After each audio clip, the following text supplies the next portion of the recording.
Ini perampokan global yang dilakukan di depan mata dunia. Dan pelakunya bukan hantu. Pelakunya punya nama, punya podium, dan punya bendera yang selalu dikibarkan dengan slogan keamanan dunia.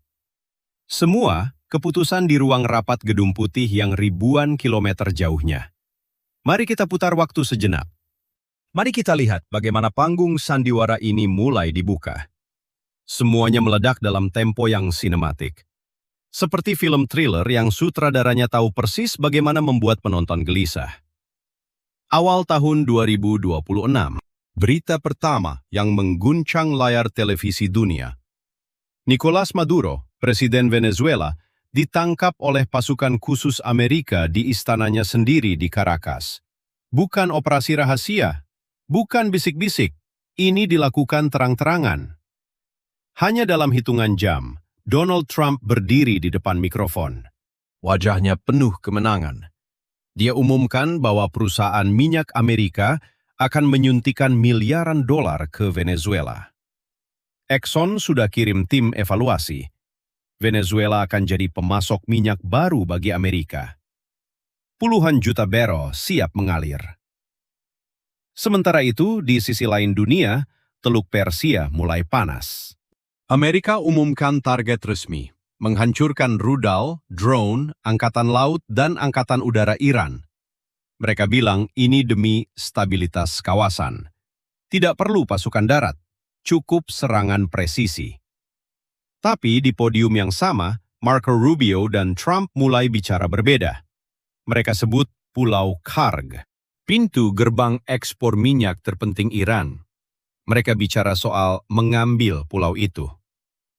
Minyak Iran disebut sebagai hadiah perang. Bahasa yang dulu hanya ada di teori konspirasi, kini keluar dari mulut Presiden Amerika sendiri. Di Karibia, Cuba tak kalah dramatis. Sanksi OFAC yang sudah puluhan tahun itu tetap hidup. Tapi kali ini ada twist yang lebih licik. Washington buka sedikit celah bagi sektor swasta Cuba, internet, bank, bahan bakar. Mereka bilang ini dukungan untuk rakyat, tapi pemerintah Havana tetap dicekik. Rezim komunis mulai goyah dari dalam.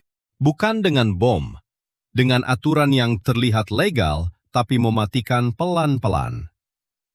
3 arena, 3 panggung, 1 aktor utama, Washington.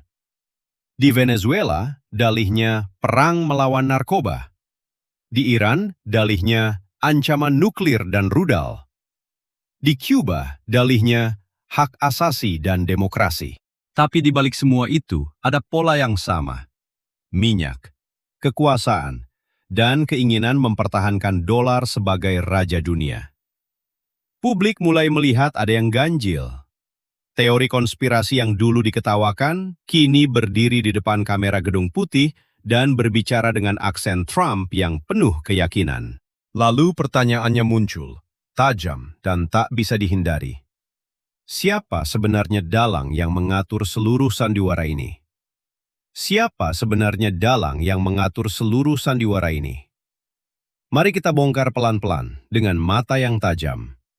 Mulai dari arena yang paling membara saat ini, Iran. Tapi tahan dulu. Jangan buru-buru menelan narasi resmi yang disiarkan Gedung Putih. Perhatikan baik-baik manuver licik yang sedang berlangsung di balik layar. Washington bilang ini operasi terbatas. Hanya ingin menghancurkan rudal, drone, angkatan laut, dan angkatan udara Tehran. Semua demi stabilitas Teluk Persia. Tidak perlu pasukan darat, hanya serangan presisi yang bersih. Itu yang mereka sebut di depan kamera. Itu lapisan pertama yang terlihat rapi dan bermoral. Tapi inilah fakta yang sengaja disembunyikan media mainstream dari Anda. Di podium yang sama, Donald Trump dan Marco Rubio mulai bicara dengan bahasa yang jauh lebih kasar. Mereka sebut Pulau Karg, pintu gerbang ekspor minyak terpenting Iran. Mereka bicara soal mengambil pulau itu.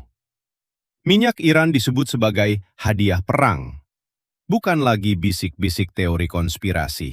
Ini keluar langsung dari mulut Presiden Amerika. Perhatikan pola standar ganda kekuatan besar ini. Di satu sisi, mereka angkat bendera keamanan global.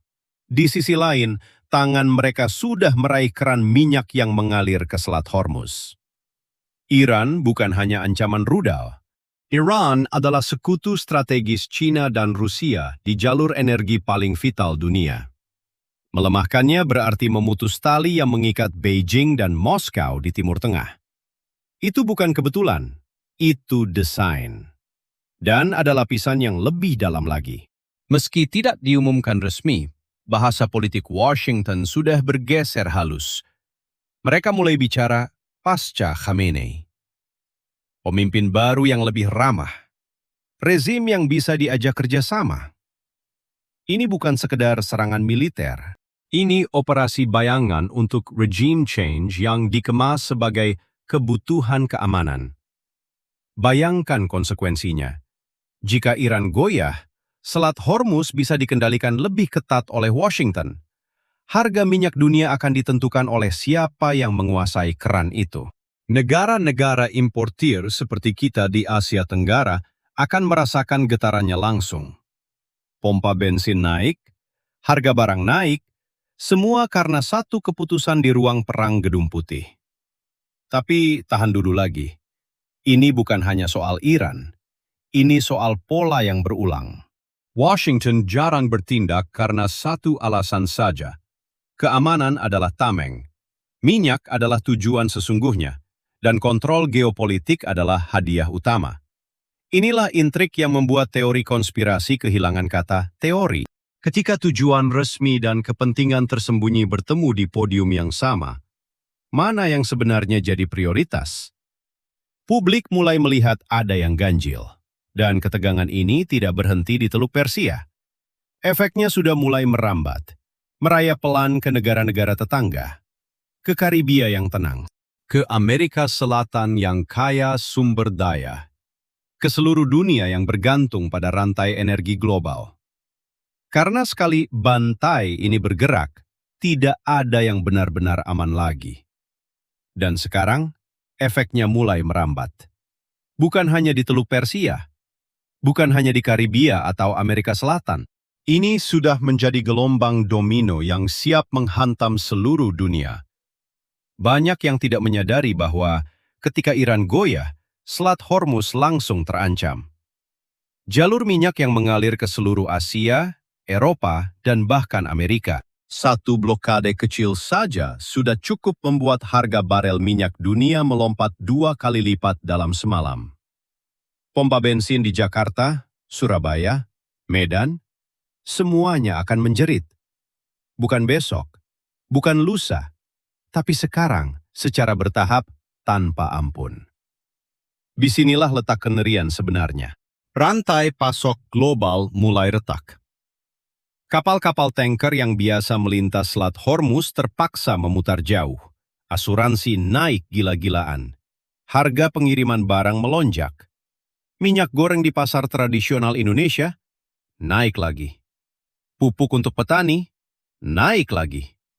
Listrik untuk pabrik naik lagi. Semua karena satu keputusan di Washington yang mereka bungkus dengan kata stabilitas. Tapi domino ini tidak berhenti di energi saja. Lihat Venezuela. Maduro ditangkap, minyaknya langsung dibuka lebar untuk perusahaan Amerika. Itu berarti pasokan minyak dunia tiba-tiba bergeser. Negara-negara yang dulu bergantung pada Venezuela kini kehilangan sumber. Dan siapa yang rugi paling besar? Negara-negara berkembang yang tidak punya cadangan dolar berlimpah. Termasuk kita. Perhatikan baik-baik. Cuba yang sedang dicekik pelan-pelan itu bukan kasus terpisah. Ini bagian dari strategi yang sama. Washington memberi napas kecil ke sektor swasta sambil mencekik pemerintah pusat. Hasilnya, ketidakstabilan politik di Karibia yang bisa menyebar ke Amerika Latin, migrasi massal, krisis kemanusiaan, dan akhirnya tekanan baru pada perbatasan selatan Amerika Serikat. Tapi bagi kita di Asia Tenggara, efeknya datang lewat pintu belakang. harga komoditas dunia yang semakin liar. Bayangkan skenario terburuk yang kini semakin dekat. Iran dan Venezuela bersama-sama membuat pasokan minyak dunia terganggu. China dan Rusia tidak tinggal diam. Mereka akan bereaksi. Bukan dengan kata-kata, dengan manuver militer di Laut Cina Selatan, di Selat Taiwan, di mana saja yang bisa mereka tekan balik. Konfrontasi kecil bisa berubah menjadi perang dagang total. Perang dagang bisa berubah menjadi konflik senjata. Dan di tengah semua itu, Indonesia berdiri di posisi paling rapuh. Kita importir minyak terbesar di Asia Tenggara. Lebih dari 70% kebutuhan kita datang dari luar. Jika Selat Hormuz tersumbat, jika Venezuela jadi ladang Amerika semata, maka rupiah langsung tertekan. Inflasi meroket, bahan bakar subsidi harus dipangkas, transportasi umum naik, petani tidak mampu bayar pupuk, pabrik-pabrik mulai PHK karyawan, dan rakyat biasa, mereka yang harus memilih antara makan atau bayar listrik. Disinilah letak kengerian yang paling dalam. Ini bukan lagi soal Iran, Cuba, atau Venezuela. Ini soal bagaimana kekuatan besar bermain catur, sementara negara-negara seperti Indonesia jadi pion yang bisa dikorbankan kapan saja. Gelombang domino ini sudah bergulir, dan kecepatannya semakin gila. Kita masih punya waktu sedikit untuk melihat kebenaran ini. Tapi waktu itu tidak banyak. Karena di balik semua sandiwara ini, ada satu klimaks yang sedang disiapkan. Dan ketika itu meledak, tidak ada lagi tempat untuk bersembunyi. Karena di balik semua sandiwara ini, ada satu klimaks yang sedang disiapkan. Dan ketika itu meledak, tidak ada lagi tempat untuk bersembunyi. Bayangkan saja, tahun 2027, atau mungkin lebih cepat, Iran sudah kehilangan Pulau Karg. Minyaknya mengalir langsung ke kapal-kapal Amerika. Venezuela kini ladang eksklusif Exxon dan Chevron. Cuba sudah pecah dari dalam, sektor swastanya jadi boneka Washington. Tapi itu baru permulaan. Banyak yang tidak menyadari bahwa ketika tiga arena ini jatuh, rantai dominonya langsung mencapai titik puncak. China dan Rusia tidak akan diam saja. Mereka sudah mempersiapkan balasan. Bukan di Teluk Persia, bukan di Karibia, tapi di tempat yang paling menyakitkan bagi Washington. Laut Cina Selatan dan Selat Taiwan.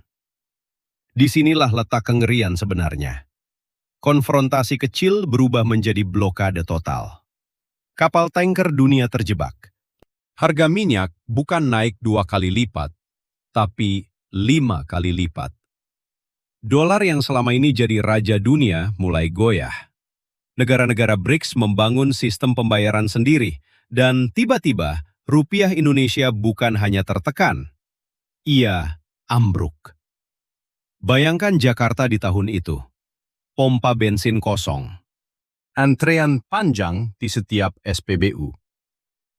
Harga beras naik 3 kali dalam sebulan. Pabrik-pabrik di Jawa tutup massal. Jutaan pekerja kehilangan mata pencaharian. Di pasar tradisional, ibu-ibu menangis karena tidak bisa beli susu anaknya. Di desa-desa, petani membakar sawah karena pupuk tak terbeli. Ini bukan skenario film.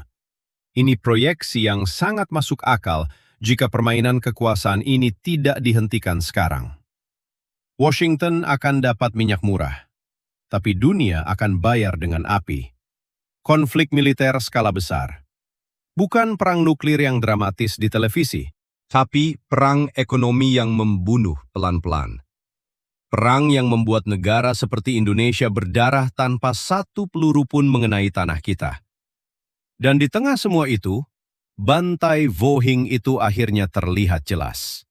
Tidak lagi disembunyikan, tidak lagi dibungkus kata demokrasi atau keamanan.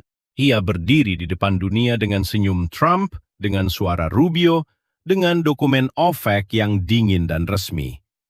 Mereka bilang ini demi perdamaian. Tapi perdamaian yang mereka maksud adalah perdamaian di mana hanya satu negara yang boleh menang. Sisanya, hanya pion, hanya korban. Inilah yang menanti kita jika dunia terus pura-pura buta. Indonesia, dengan posisinya yang strategis di jalur perdagangan dunia, akan jadi korban berikutnya. Bukan besok, bukan lusa, tapi dalam hitungan bulan ketika domino itu mencapai puncak. Kita masih bisa melihat. Kita masih bisa bersuara. Tapi waktu itu semakin sempit. Karena ketika klimaks ini meledak, tidak ada lagi teori konspirasi. Hanya kenyataan yang pahit. Hanya harga yang harus dibayar rakyat biasa. Hanya pertanyaan yang menggantung di udara setiap malam. Berapa lama lagi sebelum bantai itu mengarah langsung ke pintu rumah kita? Berapa lama lagi sebelum anak-anak kita yang bertanya, "Kenapa bensin mahal, Bu?" harus mendengar jawaban bahwa ini semua karena permainan kekuasaan di belahan dunia lain. Dan ketika suara itu memudar, ketika layar gelap, Anda yang menonton ini masih punya pilihan. Tapi pilihan itu tidak akan ada selamanya.